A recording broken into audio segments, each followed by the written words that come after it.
Hello, everybody. Welcome to Paving the Way Forward. This series is so you're a homeowner. Now, what happens next? So, we are going to have a great time today because owning a home is there's owning a home is joyful and expensive, right? And it's probably the largest purchase that you'll ever make in your life. Now, some of us out there will be fortunate enough to get yachts and planes, but most of us, your homes are your largest purchase. So, the National Foundation for Credit Counseling has collaborated with Wells Fargo to provide this series to talk about home ownership to help improve financial literacy, to actually expand home ownership opportunities, and just to help you with that info you need to know. So joining us today, we have super dope guys. Yes, we're back at it again. These are my treacherous trio joining us today. So welcome. Executive Director of Mortgage Sustainability and Business Execution with Wells Fargo, the East region. That is Rulon Washington. Hey, Rulon. Hey. Good morning. And then we also have the West Executive Director of Mortgage Sustainability and Business Execution with Wells Fargo. We have Martin Sanchez. Hey, Martin. Hey, Asia. How's it going? Hey. And we have Herman Palmer. He is here. He's a Senior Vice President and for Outreach and Inclusion for the National Foundation of Credit Counseling. So welcome, guys. Hey, Herman. Hey, Asia. How you doing? Good. We're back at it again. Yes, indeed. So many people reached out. Every time we do these series, we get so many calls. And I wanted to share with you before we get right into things that I have some great news that you'll all be happy about. One of my girlfriends, Kimberly, she decided to buy a home because she watched the series. Oh, okay. Wow. That's right. She reached out to NFCC to get the ball rolling. She was like, even though this economy right now is a little shaky, and she works in the government sector, so she said that she didn't know that owning a home was like collateral in the event of having something bad happen. So that changed her mind completely, and I wanted to share that with y'all. So kudos to you all for changing minds and changing lives. Good for her. That's awesome. That is and awesome. Outcomes. Changing outcomes for the positive. That's Absolutely. awesome. Yes, we're going to keep her prayed up. Absolutely. All right, so we're here today because we're talking about home ownership, right? Owning a home. Mm-hmm. Woo. Right. Yes, it's exciting. Yeah. But it's it's a journey. It's a journey, absolutely. So let's talk about understanding the basics. All right. Share with us what we can expect as a new homeowner, like when we move into our homes. And I'll start with you, Rulon, because I know you've shared your home ownership journey with us quite frequently. Yeah. So let's talk to our viewers today and explain, like, what can a new homeowner expect once they actually purchase a home? Yeah, thank you, Asia. So we laid the foundation with some of our previous sessions, right? Yes. So we talked through how we get in, what the terms are, what the rates are. But now, guess what? You're here now, right? You're in the home ownership journey, and it is a journey because if you think about the length of your mortgage, it's normally around the 30-year term. So that feels like a long time, but that's a lot of living to do, but a lot of opportunities when you're a homeowner to take advantage of the opportunities to own real estate. Right. But, when you first get in, especially if this is your first time being a homeowner, it's different from renting, right? Yes, absolutely. The responsibility falls on you. So really, the first 90 days or so, you can expect a blend of essential tasks that you need to do, like cleaning up, painting, changing things that you want to see around the house that you envision to be yours. Financial adjustments are going to be something critical too, right? Because now your budget's a little different. Right. All right. You may be paying a little bit less in your mortgage payment, but now you have these other expenses associated with owning a home that you got to make sure you put into your budget. So hopefully you're getting housing counseling prior to you getting into that home. So that way you have a budget that's sustainable, but there's a financial obligation that comes with owning a home too. And then, just settling in and getting prepared to be a homeowner.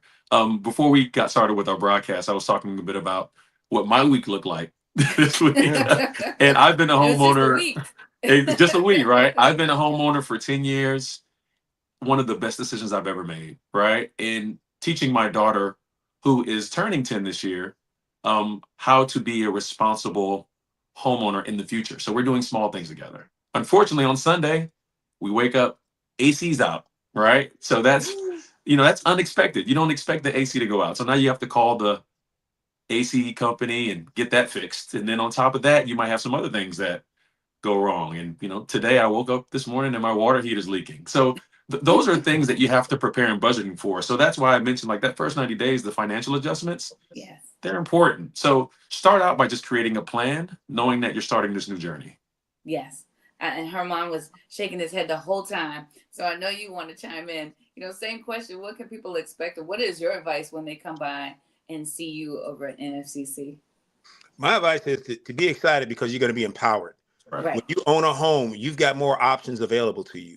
You are in the process of accumulating wealth, whether you know it or not, because within every payment you make, you're building equity for yourself.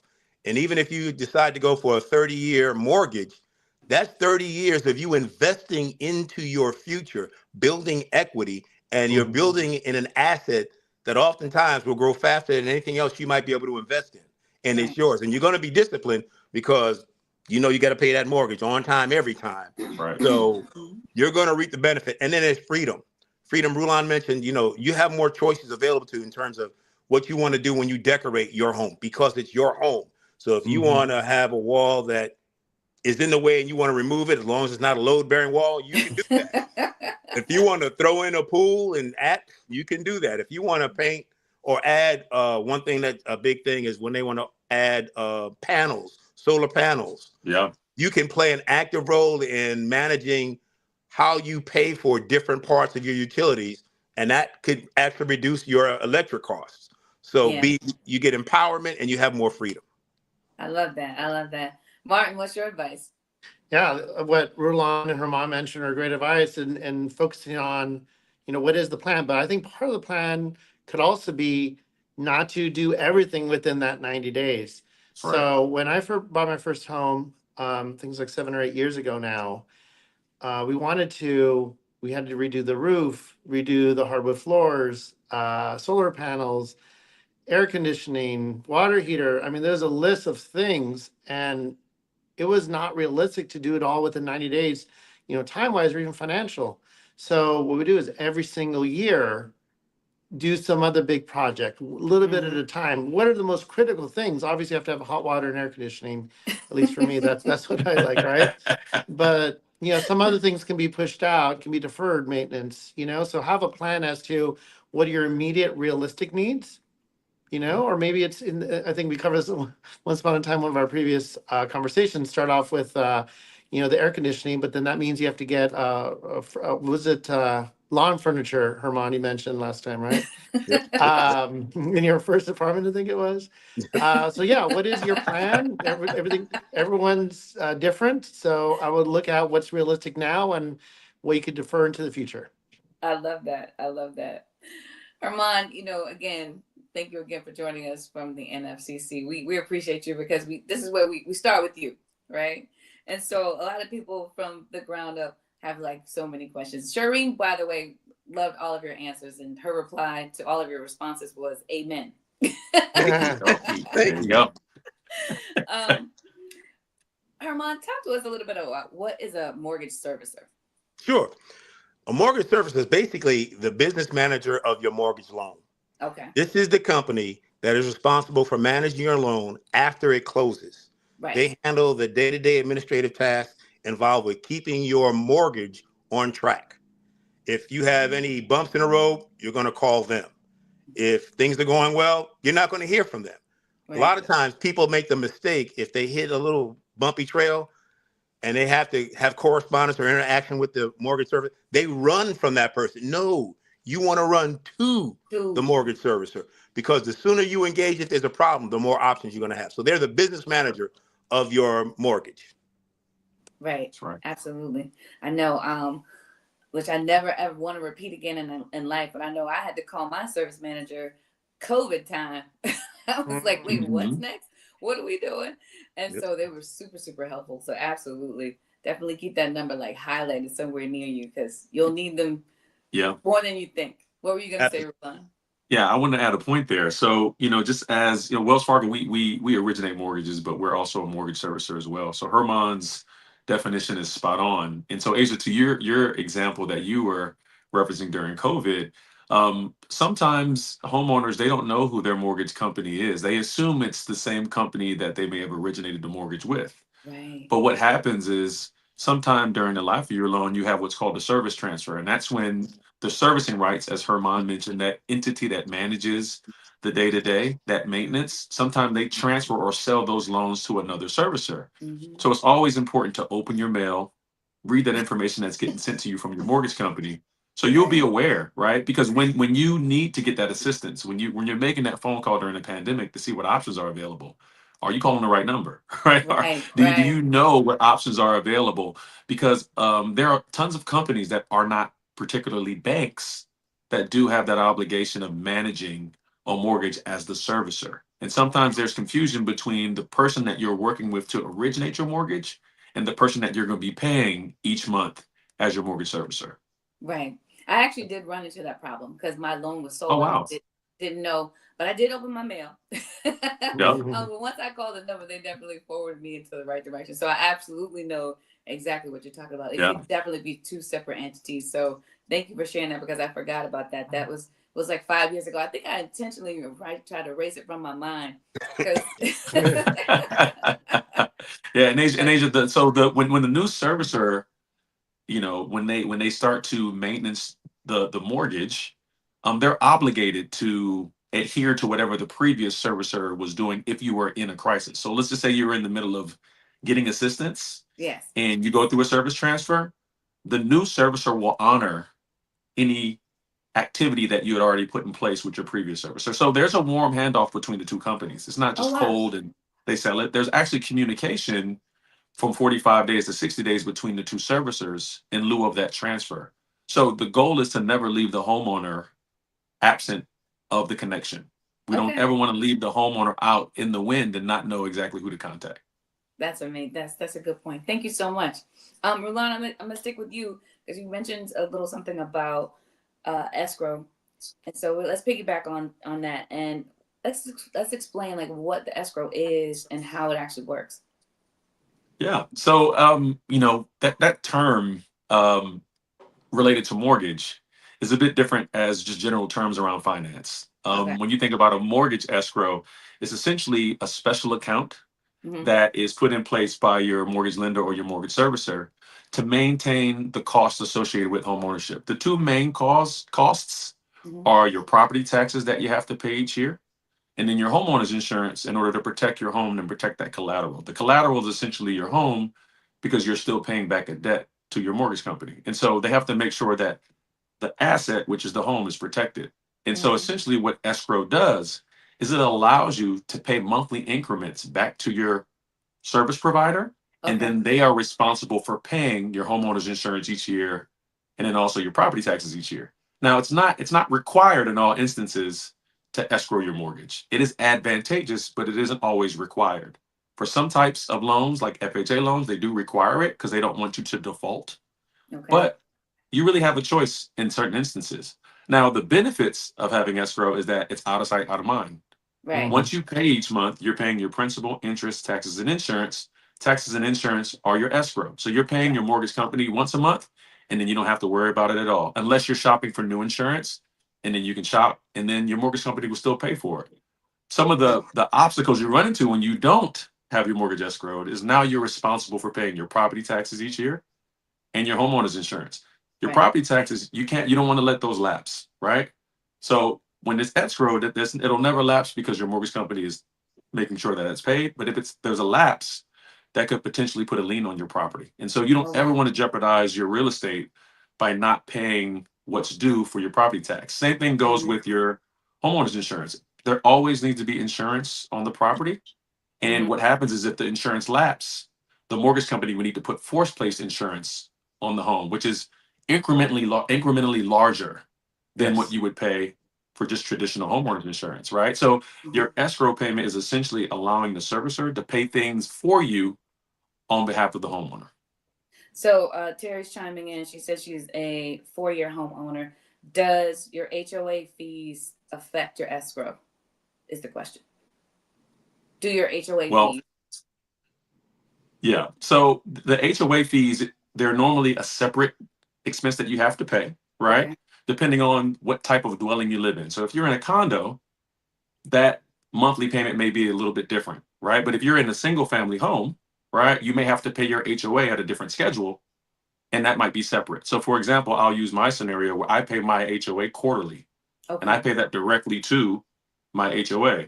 Now, my escrow doesn't cover that for me, so I have to be responsible for Okay. making sure that that's paid, right? If you Right. live in a condo, that situation may be a little bit different, but managing your HOA is just as important as managing your property taxes and your homeowner's insurance, because if you don't pay on your homeowners association dues, they could potentially put a lien on your property as well too. So not all the Right. time is the HOA associated with your escrow. So you just Okay. have to make sure you understand what that schedule is for your homeowner's insurance. Okay. All right. All right. So, Martin, how does your interest rate impact your mortgage payment?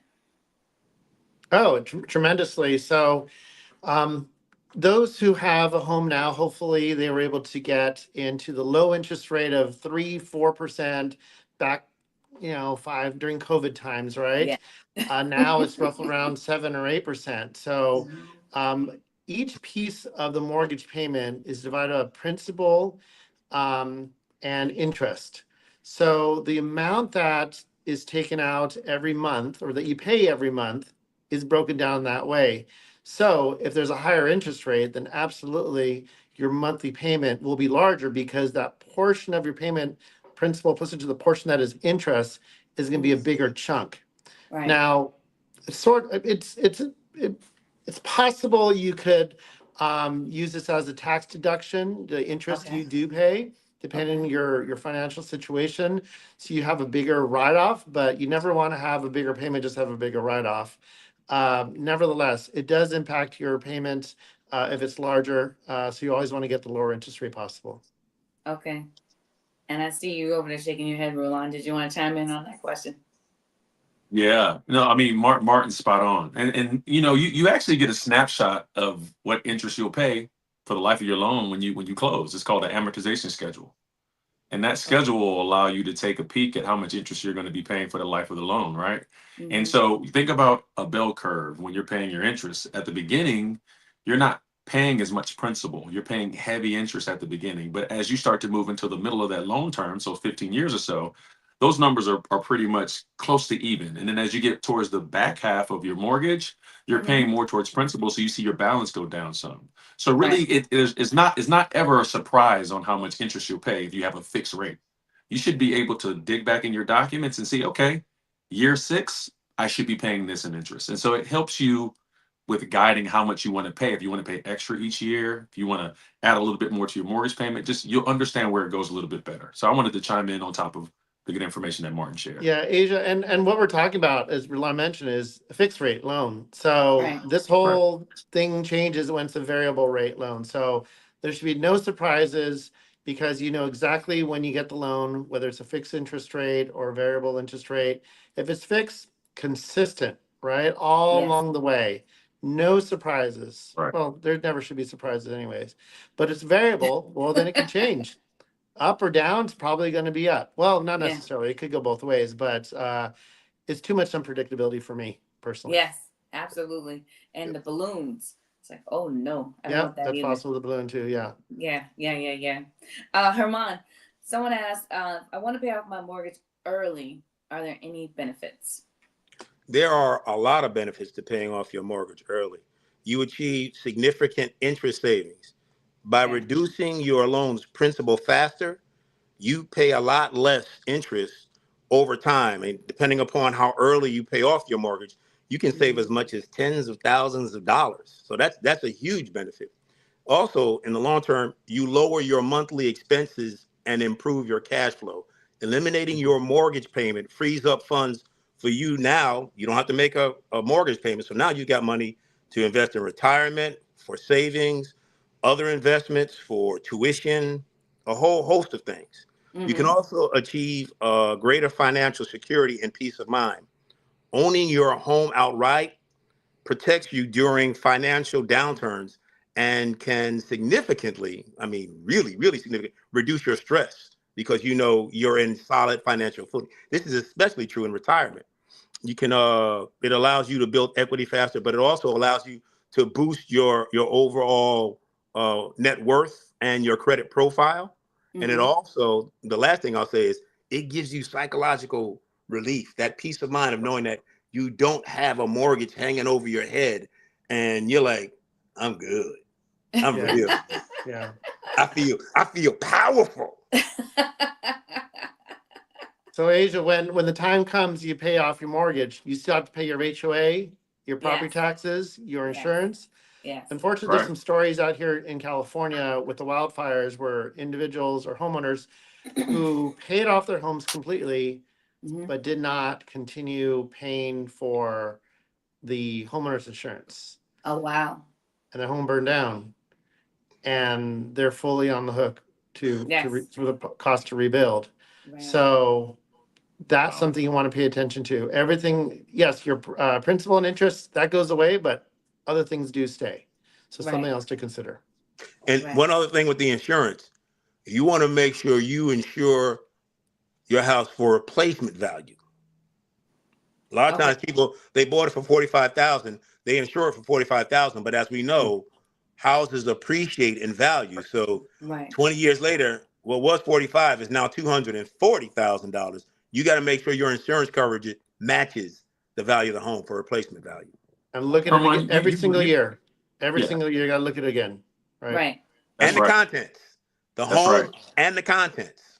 Yeah, and you're never, Herman, that's a good point. You're never Yeah. locked in either with your insurance provider. Like Right. shop around. You can shop around every year to find better rates.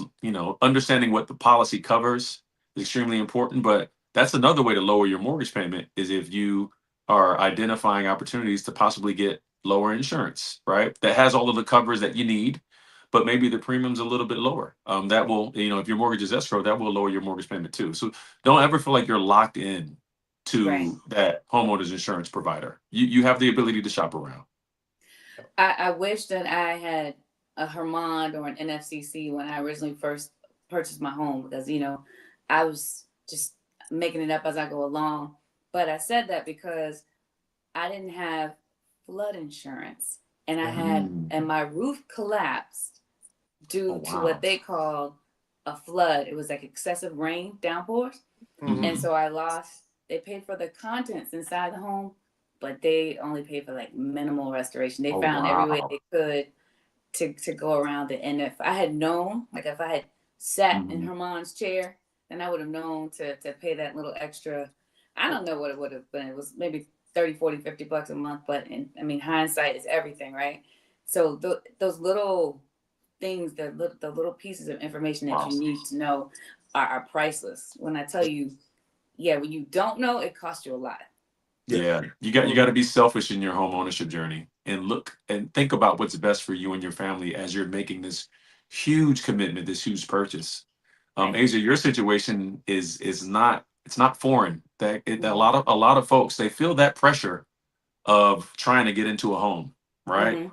The timetable's there and they need to hurry up and close and the pressure's there from their realtor or from their lender and then they just hurry up and find the next insurance company or as they're closing there's someone that's soliciting certain homeowners insurance to you so you're like well I guess they have my best interest at heart, let me go ahead and just get this insurance. It's really difficult sometimes. You got to do your Mhm. homework. You got to understand exactly what your policy covers because in your situation, there's no way you would have known, right? No. And then unfortunately that Mhm. happens and it's so difficult. And sometimes the unexpected are the most difficult hurdles that we have to get over as homeowners just because we can do all of the planning, but then something happens and now we have to just kind of rewrite the script on how we plan in the future. Yeah, and it was a very scary process too. I was like, wait, what's happening? So yeah, Yes. you ask the questions. Just like Right. think of the craziest things that could happen and ask Yeah. the question. Hey, listen, that it's not cliche. Like Right. think about some of the most unique circumstances and just prepare and plan for them. And it Right. doesn't mean that you go out and you spend a ton of money. It could just be writing them down. Like, hey, Right. let's be on the lookout for this, Mhm. right? Just so that way you understand what steps you need to take just in case. Homeownership, it feels good after you've paid for a few years and you see that equity grow and you see the mortgage balance go down and you're building the home from the inside out with all of the different things that you add in. You put your touches on there, right? Herman mentioned Uh-huh. adding a pool. My wife wants to add a pool. It's so Right. expensive. I'm like, but it's Right. a great investment, right, for the home and equity there. But then there's so many things that I would have to continue to plan for day in, day out, that the journey never is slow. It's always a fast paced, what's going to happen next. So Mhm. if there was some advice that I can give to our viewers is just continue to plan. Take all of these tips and tools that we've shared and make sure that you're writing them down. Make sure that you're utilizing them when they're at the disposal. Take our experiences and Mm-hmm. then use those as lessons so that Right. way you can really enjoy that home ownership journey. Absolutely. Absolutely. Um, we talk about the joys and some of the disasters of home ownership, Yeah. but most of us, we want to make sure that we pay on time. Most of us want to make sure that we have that like a report card. Yeah. But we still may have something come up, some unforeseen circumstances, or we still just may need help, and we may be struggling to make sure that we keep that A on our report card. So if Mhm. a person needs help with their mortgage, do they actually have to be behind on their payments to ask for help? Absolutely not. So the best advice we can give probably today is that as soon as you see that you're struggling, it could be from Mm-hmm. anything. It could be loss of income, divorce, health issues, disaster, any type of unexpected costs that come up, unemployment. The best thing to do is contact your mortgage servicer to Okay. find what type of options exist. Okay. Perhaps it's just a temporary thing, or 1 or 2 month thing. Maybe it's a repayment plan. Maybe long-term struggle that'll be perhaps a modification. Also, I would recommend reaching out to nfcc.org to see what other resources may be available. Um, if it's a disaster in some states, there are, or when during COVID times, there was through the states, all 50 states and US territories, there was additional assistance Mm-hmm. available to homeowners. So the worst thing you can do is keep it to yourself and stay quiet. It's That's not going to right. hurt your credit or Right. anything if you reach out to your mortgage servicer and say you're struggling. What Right. assistance is available? And I can, oh, okay, nothing's going to change. We want to help you. So that's Right. that's the biggest message here today. Yes. Don't Yeah. struggle in Yeah. silence. Don't struggle in silence. Exactly. And that's what a lot of families did during the housing crisis back in Right. 2008 is, things got very difficult. And, sometimes we get in that mode to where I don't want to deal with this. I'm not opening the mail, Right. right? Or I Right. don't want to have that tough conversation because I know it's going to be bad news. To Martin's point, once you feel that, all right, this month, I don't know if I'm going to be able to make it. And I anticipate that this hardship will be for a longer term, maybe a year, maybe 2 years, right? Have that conversation with your mortgage company because one of the things that your mortgage servicer will be able to do, even if they're not able to help you get into some type of a treatment that day, Okay. is they will put notations on your actual account. So that way, when you're ready to have a deeper conversation, you're not regurgitating the same information to a new person, right? Now we're understanding how we can help you, Right. right? Right. Those conversations are important. There's a thing called imminent default. Imminent Okay. default means that even though you're current on your mortgage, eventually you will get behind at some point. Mhm. So you're going to look to get assistance to make sure that you are not impacting the frequency of the mortgage being paid or potentially putting the loan into foreclosure. Okay. Mortgage companies, they want to make sure that they're having open dialogue, even if they can't help you today. If there's a hardship that is going to be imminent in the future, for example, say death of one of the spouses on the loan, maybe a borrower, or a drastic change in income or a divorce, those are things where I know my income's going to be different for the next 5 or 6 years. For the unforeseeable future, my income's not going to be the same. But I Right. want to stay here. I want to continue to pay. How can we adjust these terms of this mortgage so that way I can continue to successfully pay back my debt and continue to be a homeowner? So Okay. there's a lot that goes into the hardships, but being fearful of having that conversation is one of the things that we don't want the viewers to do. Absolutely. So you mentioned divorce. You mentioned death of a spouse or death in the family. So what exactly does the bank define as a hardship? Are those just like primary examples? Can you explain to our viewers what hardship would be looked at if we had to make the call? Yeah, so I'll go under the hood. And Martin and I, Okay. we try to make sure that we're keeping things very high level, but I'm gonna go a little bit deeper here for Okay. our viewers. So Okay. when you originate your mortgage, there's income that is calculated to shows how much you can afford. Right. That income, right, it is something that is used throughout the duration of your mortgage. So for example, if you as a household are making $100,000 a year, in our systems as a mortgage servicer, we see your income is 100,000 a year, so we break that down into monthly increments. So if we know gross you're bringing in $4,000 a month, we know what your income is, right? But we Right. also know how much you're spending on your mortgage payment, how much you're spending Right. on your utilities. So we get a Right. calculation there, and that calculation is provided by you when you originate the mortgage. Right. When you go to modify the loan and you get into a hardship, right? The bank's goal is to figure out, okay, what was the income before? What's your Okay. current income now?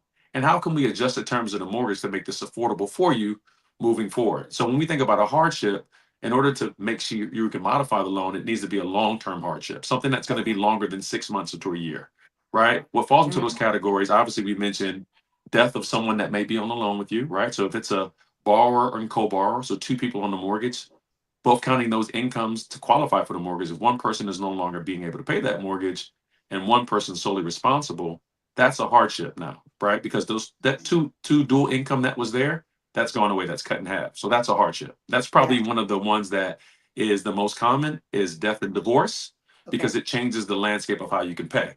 Right. Nothing you can do, it's out of your control. The income's cut in half. I can't afford it anymore. Other hardship would be job loss, right? Right. So there's a difference between short-term job loss and long-term job loss. Short-term job loss would be someone getting furloughed.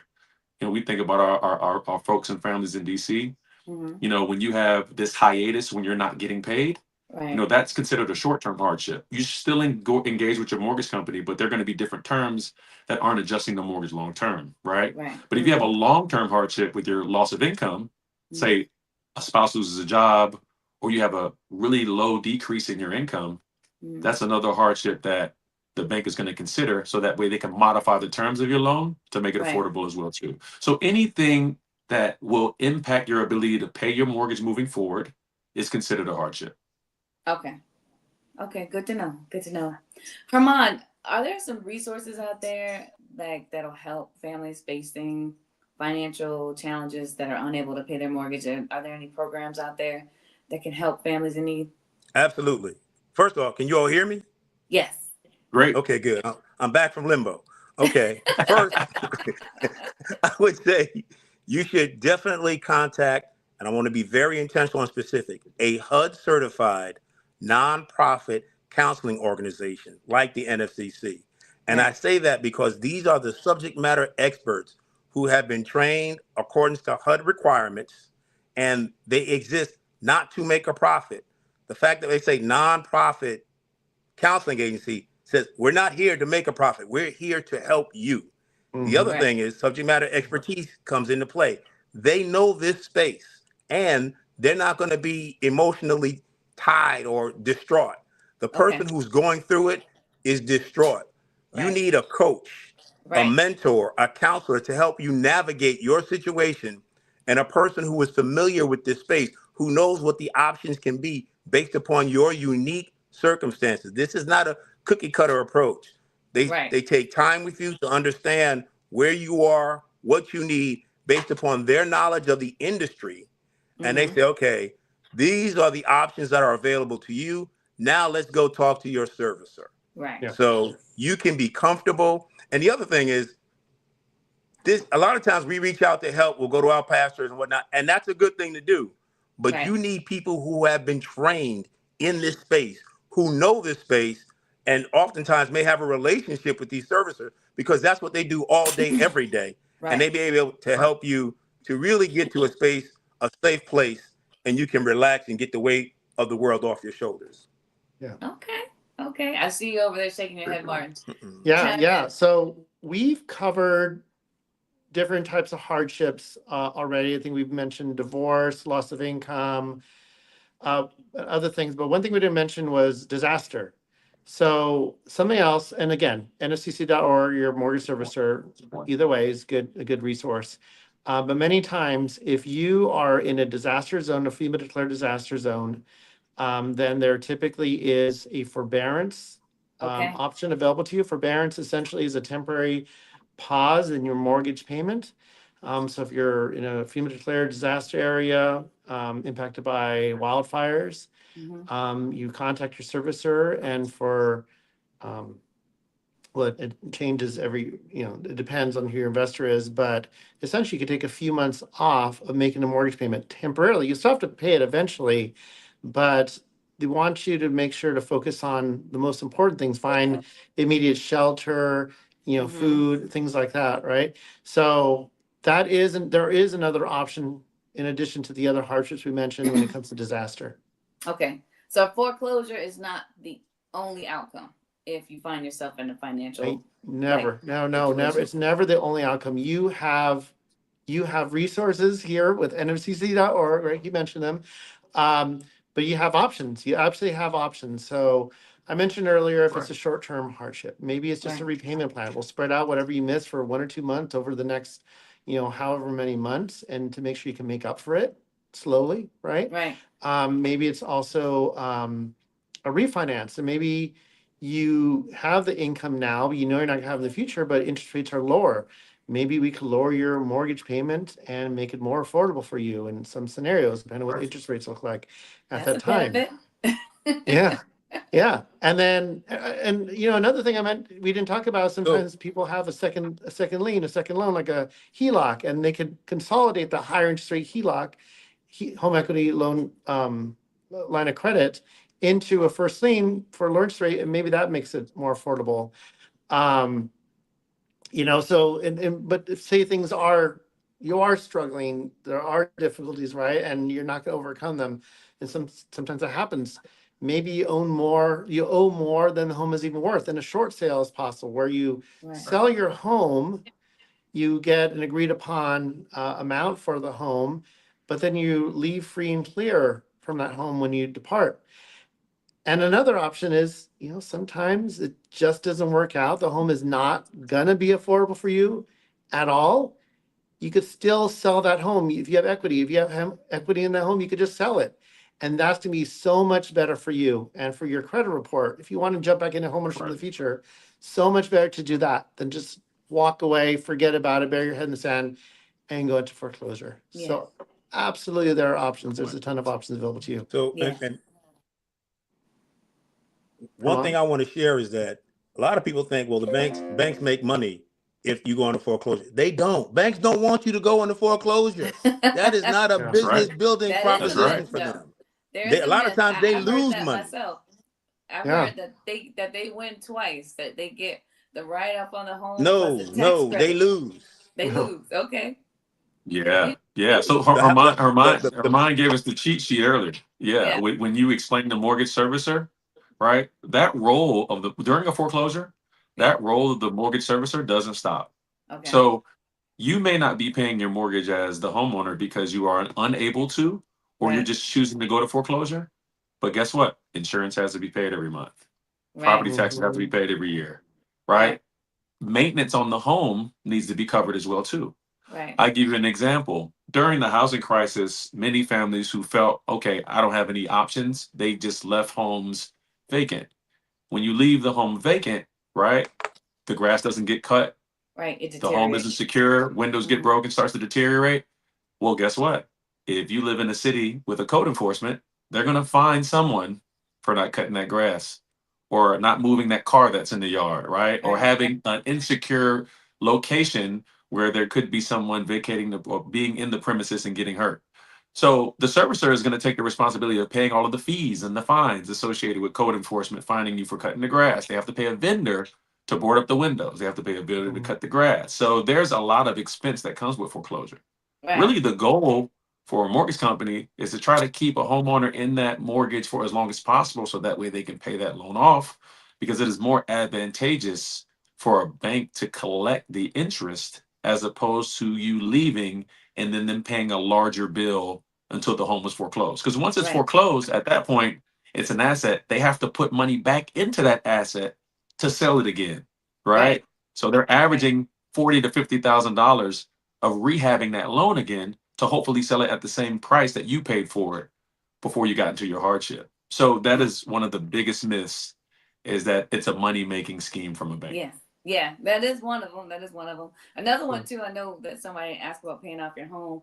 I've heard the myth of never pay off your home because you won't ever have a write off on your taxes. Like I've heard that. Have you guys heard that one before? Absolutely. And many things, right? People, like, say you get a $10,000 deduction in your taxes, right? Mhm. And say you're rough, and this aren't obviously exact numbers, but you get a 25% tax deduction. So you pay $10,000 to get $2,500 back. Right. It doesn't work out. It's not a tax credit, it's a tax deduction. Got you. So since we are on myths, let's talk about a couple of things. Some people have heard that if you refinance your home, that the loan would reset back to 30 years. Is that true or false? That's false. That's 100% Okay. false. So at Wells Mhm. Fargo, we have, well, first of all, we can either get a 30-year or a 15-year loan. So you could always say, I only have 20 some years to go. You could bring it down to 15 if you want to. But Okay. also we could do, Wells Fargo, is that we could also do loans like in between. So I, for example, refinanced, let's say I think it was like 5 years ago or something like that. And these numbers aren't exact here. This is my timeline of it, right? I was 5 years, let's just say I was 5 years into my loan. So I was 25 years to go. I refinanced back into a 25-year loan. We Right. have that as well. Many other banks have this too, beyond Wells Fargo too, of the lenders. So yeah, you do not have to go backwards. You can if you want to. That would decrease your monthly payment, perhaps. Is that the smartest Right. thing to do? It depends on what you want to do, what you want to accomplish, but you don't have to reset back the timeline at all. Okay. Yeah. Rulon, Yeah. I got this next myth for you. Is it Mhm. true that you need 20% in home equity to qualify for a refinance? True or false? Well, that is false Okay. in a sense, but you do want to have equity in the Okay. home. That's the advantage of being able to get that refinance because there might be some additional incentive to that refinance. So let's just say if you do have 20 or 30% equity in the home, right? Because listen, equity is relative. It's Okay. relative towards the time that you want to do something for that amount. So Okay. if you're living in a home for 30 years, that equity is really going to matter when you sell it or once you finish paying off the loan, right? Because now you have value there. Right. But when you go to refinance, if you do have 20 or 30% in equity, and let's just say you want to build that pool, let's say you want to help your son start a small business, let's say you want to get some assistance with college, you're able to utilize some of that equity and use that as a tool, right? But one of the things that we want the viewers to understand is having that conversation with your mortgage company is going to help you understand what your options are, especially with a refinance. Because right now the rates aren't the lowest. A lot of folks took advantage of really low rates during the pandemic, and Okay. now the rates are a bit higher, right? So there's really not an appetite to refinance if you have a 4% mortgage, and right now the rates are at 6, right? But you do Okay. have some folks that got into home ownership and their rates were at 8, right? Or you had some people that just have never refinanced before, ever, Ooh. right? Yeah. When I hear those numbers, I'm like, oh, Ever. that is high. Yeah, ever. Oh, and so keep in mind, I think we all got spoiled. This is a side note. I'm going on a Right. tangent. We got Right. spoiled by the pandemic Yeah. with these extremely low rates. But 2.3%. really, back in the mid 90s and going into the 2000s, rates were above 7, 8, 9%. Rates were Woo! always high. The pandemic is the lowest rates have been, especially for Yeah, but mortgage. property was cheaper then. So Yeah. it's a Exactly. big Yeah. difference to pay 9% on 100,000 than to pay Yeah. 9% on 675,000. Like, wait a minute. Agreed. You know? Agreed. But it's all relative to their income at that point too, because people were Right. getting paid a bit less. The point with refinance is don't be afraid to have that conversation Okay. around, all right, I want to refinance. Like, what do I do next? Okay. Right? Do I need the equity? What's my rate looking like now? What are the current rates? And having that dialogue. And you don't have to do that with your bank if Right. there's some trepidation or hesitation. You can go to an NFCC, right? Mhm. Or a HUD certified housing counseling agency and have that dialogue around what options are available. Because to Herman's point, many of our housing counseling community, they have deep relationships with these financial institutions and they know all of the products and programs. And so they'll help Right. guide you in to the best decision. So Lawrence chimed in. He wants to know, is modifying your home the same as a refinance? Good question. Okay. Good question. No, they are different, Okay. right? Think about modifying the loan Okay. as a way to adjust the terms of your mortgage because of a financial impact. Okay. I'm not able to pay the current mortgage payment, so I need to adjust the terms of the mortgage, the terms being the length of the mortgage. So we talked about 30 years, right? Yeah. You might need to stretch that term out a little bit more to make the payment go down some. You can adjust the interest rate to make the payment go down some, and you can take money off of the principal in some type of a forgiveness or some type of partial claim that needs to be paid later in order to make the mortgage payment smaller. So the goal with a modification is to meet you where you are post hardship, so that way Okay. you can continue to pay your mortgage. A refinance is taking advantage of your home ownership journey and then seeing if there's options to have a sweeter situation. Okay. By sweeter, I mean lower interest rate, right? Taking advantage of your equity, right? So there's a positive notion to refinancing because you're taking advantage of being a homeowner when the rates are a little bit lower. So they're two different avenues. Got you. And Herman, I'm going to give you the last myth. Okay. Will a foreclosure follow you for the rest of your Okay. life? True I'm or ready. false? Sock it to me. Ready? Will a foreclosure follow you That for would the be rest of your false. life? Oh, he's on a delay. Herman's on a delay. That would be false. Okay.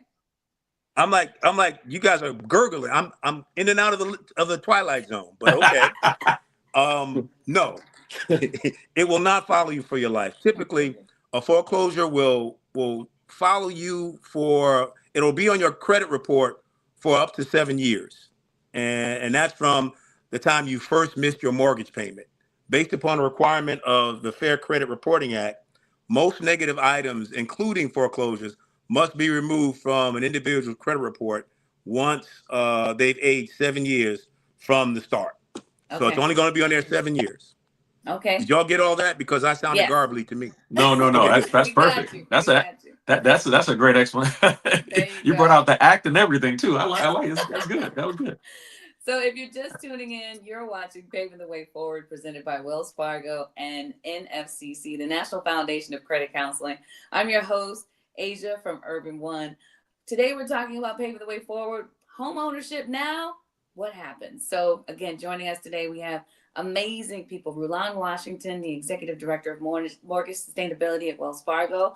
The East Region, Martin Sanchez, also the Executive Director of Mortgage Sustainability, the West Region, and Herman Palmer, Senior Vice President of Outreach and Inclusion for the NFCC. So if you're just joining us, feel free to chime in and ask those questions. We're going to go into the next round, and we're going to talk about using real estate to create generational wealth. That's a really good topic. So, and I want all of you to chime in on this one. What are your thoughts about the power of real estate and how it can be used, for generations to come and to help our families build that wealth? I'll start with you, Martin. Yeah. So first of all, to be clear, there's a myth that perhaps can jump back into the myth that you need to have, 50 properties, 100 properties to be successful, to pass on crazy wealth to your kids. But no, you could start with one. And that's what most people probably in this country do, right? Is one property, move on. So the great thing about properties for real estate historically is that you buy it, you sit in it for say 20, 30 years, and equity is built. So you buy it for $200,000, and 30 years from now, perhaps it's worth $600,000 or more, hopefully, right?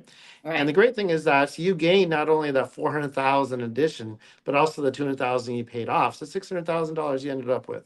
So with that, and there's different ways you could do something with your equity, is that when you become older, you pass on, right? Then it's something you can pass to your kids, to bequeath to your kids. Or maybe you want to use the equity as you're living in the home to send your kids to school. I mentioned the idea of helping your son or daughter start the small business with equity. There's many options. It opens up your menu of options and possibilities. When you have money, you could do something with, whether it be the equity as you live in the home or even as you pass. So as you pass, as I mentioned, you pass it on to your kids. What can they do with it? Maybe they can buy their first home, or however many kids you have, they all can buy their first homes and use that for a down payment. So their options and availability is endless, essentially. Okay. I love that. I'll give you the same question, Herman. You were All right, I lying. was taking notes because Martin was making such good points. So you can tapping into the equity of a home. You can use it for education. Like, Okay. we know the price of education has gone through the roof. So if you got to pay for college, guess what? You can deduct the interest, as the point was made earlier, for a home loan. Take that equity, pay off that college, grad school, and then guess what? You can pay off the interest expense from the home loan. Okay. Retirement, you might have to invest, you need a certain threshold to invest or start your retirement plan. Take the equity for that. Just general investing. There are certain break points. Might be 25,000, 50,000, might be as low as $2,500.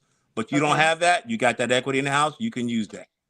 And then you got, as Martin said, home for your children, down payment for your children to have homes. So all of these are viable ways to create generational wealth. You get a college education, you have careers now. Okay. Guess what? That you might not ordinarily have been able to tap into had you not gotten that college degree. So is a plethora of opportunities that you can apply the equity from your home to. Okay. Mhm, Okay. mhm. Rulan, chime in. Yeah, I think there is a big misconception when folks get into home ownership that it's really just about getting the house that they want or the house of their dreams. Mm-hmm. But really, what you're doing is you're investing in yourself, right? Mm-hmm. Real estate is a vehicle that will pay dividends in the future, as long as you're able to use your knowledge and experience to leverage said opportunity. So, for Right. example, if there's equity in your home, understand what that means for you and your family, how powerful that is. That doesn't mean go out and add everything you can to the home, a pool, new roof, right? Those amenities are great, but just think about the ability to use that to really get ahead in society, right? Right. Mhm. Some people aren't comfortable investing in the stock market. Mm-hmm. Some people aren't confident in buying multiple homes and fixing them up and then selling them. Right. Some people are just really consistent at making their mortgage payments each month, and that behavior allows them to get reimbursed in the future with equity in the home. So once you Right. pay that mortgage off, let's just say it's 20, 30 years, now you're sitting on almost a $500,000, right? Mm-hmm. Do with it as you will, but that is a stepping stone for your future. So if you have children, grandchildren, they're getting a step ahead in life by you having this ability to leverage real estate in the most beneficial way. That's getting an education. That's starting a small business, right? So it is the road to creating generational wealth because it is the foundation. If you look at folks now that are extremely successful, usually a part of that success is from real estate, right? Mm-hmm. To Martin's point, you don't have to have 40 or 50 homes. Just start with one. Start Right. with one, understand how you can leverage that one. That one can turn into two, that Mm-hmm. two can turn into three, Okay. right? Two of Yeah. those three homes could be homes that are actual businesses for you because now Mhm. people are renting that home and you're collecting that rent as a form of income. You can take that income, you can give it to your daughter, your son, your grandchildren to do additional things with. So just use this as a vehicle to become successful. It's not just about getting your dream home. Like once you're in and once you're committed, you're really investing in yourself. You saw my face. I was like, give it to my son, And my daughter. if I could, I thought that was for us to leave it to them when we left. We gotta still keep paying for them when they're grown. Like, when does it stop? I'm Yeah, just playing. sometimes. I'm just playing. So that was a good point when you talked about that you don't have to have multiple homes, because that's always been my thought process, that you need to have, like, you need to be like a real estate investor to kind of Right. create that generational wealth. So you can do it with just one home The if you have one, enough equity, the but one you you can, live in. yeah, your primary residence. And that's a good point, because a lot of people probably felt that same way. I've seen people with the several homes, but sometimes, like, I'm not built for it. I'm not cut out to be a landlord. I tried it, and I deal with the sob stories. Like, if you tell me I stubbed my toe, Right. and oh, you can pay your bills late, but the bank doesn't care that you stubbed your toe. They want to be That's paid right. on time. So That's I right. was like the world's worst landlord. But but that was because I thought I needed multiple properties, and I didn't even realize Right. that you could actually just have the one and still do the same type of thing, pass on your legacy. So thank you for sharing that point. Right. You wanted to chime in, look like you want to say something, Martin. No, I agree with everything you said. No, nothing further. Thanks. Okay, all right. So as always, we always have an amazing time together. You know, I love my trio.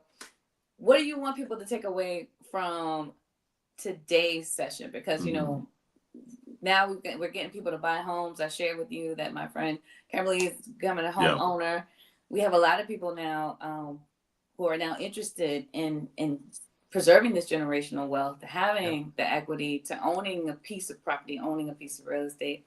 So sharing the now what was a very informative piece. What do you want them to take away from our message today? I'll start with you, Rulon. Well, I would say, you know, this session is just one of many. It's a culmination of us trying to provide as much information and guidance as possible. Right. Martin and I at Wells Fargo, we're doing this every day. So when we're not in front of our beautiful audience, we are still working day to day to help people stay in their homes, to create home ownership opportunities. And we take this time out because we understand how important it is to get information that you can utilize immediately. Once you get off of our cast, you are able to utilize the information as you move forward in your day to day. And that's what we want to do. We want to make sure that we can provide meaningful information to help guide your financial journey. And as you notice, we don't do a ton of promotion for Wells Fargo. And because the goal is to make sure that we're providing resources and education. We would love if you chose Wells Fargo as a financial partner, but that's not the goal for this series. Our goal is to try to help educate and demystify so that way you can make the best decisions possible. I love that. I love that. Martin, what would you like people to take away from today? It's beautiful, Rulon. I would say that, you know, what's great about this series is that we have all inserted some of our personal experiences Yes. with what's happening. Rulon, who needed a new air conditioning, was the water heater, right? All of it. My story I didn't share yet is that when the heat wave hit Los Angeles a month and a half ago, I turned on my air conditioning for the first time since last summer. Ooh. The thing was going off and on, and then put my hand up and it was hot air coming out. It's like, oh my gosh, this is like the worst time. It was the first heat wave weekend. It was a bad time to call AC repair person. And I needed a whole new condenser, which wasn't cheap, you know, but that's the fun of home ownership, right? Is that luckily it wasn't, it was a surprise for me because I didn't expect it. It was awful timing. But financially, I was prepared for it because, you know, things go wrong with the home, you know, plumbing, air conditioning, anything. Anything and everything, right? But I was ready for it. And I think that's the message I want to make sure we give out today, is that knowing the full picture, what it takes to be a homeowner. It is a journey, as we started off saying, right? Yes. And it's fun, but you got to prepare for all the little things along the way. So it's all worthwhile. There you go. And Herman, what are your takeaways? That delay is killing me. We've been talking about home ownership and see that home ownership is key. It is a key component of wealth building, but it's the part of wealth building, wealth accumulation. There are other components too. There's wealth preservation, and there is wealth transfer. One of the items and topics that we're going to be talking about in the future is the transfer of wealth, transfer of home ownership. So I really hope that you come in and listen to that session. So am I going in and out? Yes, but you're great. Thank you so much for joining us today. We appreciate you all so much. To learn more about the home buying process, make sure you visit wellsfargo.com/mortgage education. For a better life beyond debt, visit NFCC.org. It's been a pleasure to be your host. Again, I'm Asia from Urban One. You can follow me at Always Ask Asia on Facebook, Instagram, Twitter, and TikTok. Again, that's Always Ask Asia. We hope to see you again next time. And before we go, we want to leave you with this. Buying a home is a major milestone, but it starts long before the search begins. Understanding your credit, managing your debt, and setting a realistic budget are key parts of the journey. That's where credit counseling comes in. Through the National Foundation for Credit Counseling, certified nonprofit counselors provide personalized support to help you take control of your finances and prepare for responsible homeownership. There's no pressure, no hidden costs, just trusted guidance. You'll learn how lenders view your credit, what you can afford, and how to improve your financial profile so when you're ready to buy, you're truly ready. Before you find the right home, find the right path. Start with the National Foundation for Credit Counseling.